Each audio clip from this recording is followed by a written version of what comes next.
Pemirsa, terkait isu belum dibayarkan gaji anggota DPRD Palembang dan pegawai di Sekretariat DPRD Palembang selama 2 bulan, menurut PJ Wali Kota Palembang terkendala tertib administrasi.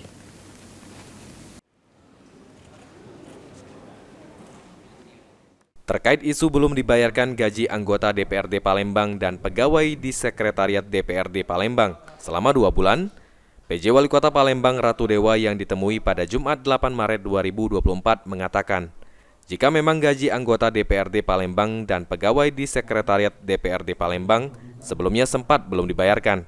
Hal tersebut dikarenakan terkendala tertib administrasi di Sekretariat Dewan. Namun, per hari Jumat ini, permasalahan tertib administrasi gaji tersebut sudah tuntas dan ditargetkan selesai dibayarkan pada minggu ini. Yang di Sekwan ya? Iya, Sekwan. Tapi saya sudah dapat laporkan memang ada sedikit permasalahan kaitan dengan tertib administrasinya.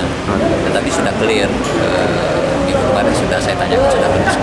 Itu segera dalam kapan Pak estimasi? Ya, mudah-mudahan dalam minggu depan ini sudah dibayar. Ditambahkan Ratu Dewa, sementara untuk pembayaran kenaikan gaji ASN di Sekretariat DPRD Palembang dan lingkungan pemerintah Kota Palembang sebesar 8% sesuai ketentuan pemerintah pusat, yang sebelumnya ditargetkan akan dilakukan di akhir Februari dengan sistem rapel akan dilakukan pada Maret ini. Sandi Pratama, PAL TV.